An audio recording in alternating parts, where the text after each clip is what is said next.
ചേലക്കരയിലെ ചെക്കന്മാരൊക്കെ ഇപ്പൊ ക്ലാസ് ആട്ടാ. അതിനൂതന ഹൈടെക് സാങ്കേതിക വിദ്യകളോടെ വൻ നഗരങ്ങളെ പോലും വെല്ലുന്ന സൗകര്യങ്ങളുമായി നമ്മുടെ ചേലക്കരയിൽ naturals beauty parlour, doctors tower, near bus stand, Chelakkara. ജീവിതഗന്ധിയും തന്മയത്വമുള്ളതുമായ തിരക്കഥകളിലൂടെ 2 ദശകത്തിലേറെ കാലം മലയാള ചലച്ചിത്രവേദിയെ ധന്യമാക്കി അരങ്ങൊഴിഞ്ഞ ലോഹിതദാസിന്റെ ഓർമ്മകൾ പെയ്തൊഴിയാതെ ഇന്നും അമരാവതി.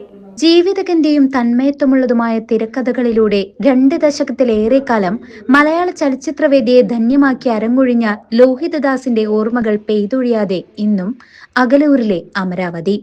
എഴുതി പൂർത്തിയാകാത്ത കഥകൾ ബാക്കിവെച്ച് 2009 ജൂൺ 28-നാണ് ലോഹിതദാസ് മലയാള സിനിമാ ലോകത്തിനൊരു നൊമ്പരമായി മാറിയത്. ലോഹിതദാസിന്റെ ഓർമ്മകൾക്കിന്ന് 16 വർഷം പൂർത്തിയാവുകയാണ്.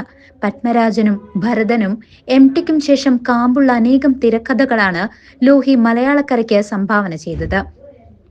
തിരക്കഥാകൃത്ത്, സംവിധായകൻ എന്നതിനും അപ്പുറത്ത് നിർമ്മാതാവായും നാടകരചയിതാവായും ചെറുകഥാകൃത്തുമായുമെല്ലാം ലോഹി ജനഹൃദയങ്ങളിൽ നിറഞ്ഞു നിന്നു. അഭ്രപാളികളിൽ കെട്ടുറപ്പുള്ള കഥകളും ജീവനുള്ള നിരവധി കഥാപാത്രങ്ങളെയും തേടി ഗ്രാമവീഥികളിലൂടെ അലഞ്ഞ ലോഹി ബന്ധങ്ങളുടെ കഥ പറയുന്ന നിരവധി സിനിമകൾക്ക് ജന്മം നൽകി. ഭൂതക്കണ്ണാടി എന്ന ചിത്രത്തിലൂടെ 1977-ലാണ് ലോഹി സംവിധാന രംഗത്തേക്ക് കാലെടുത്ത് വെച്ചത്. ആധാരം, വീണ്ടും ചില വീട്ടുകാര്യങ്ങൾ, ഉദയനാണ് താരം, സ്റ്റോപ്പ് വയലൻസ്, വളയം തുടങ്ങിയ സിനിമകളിൽ ലോഹി വേഷമിട്ടിട്ടുണ്ട്.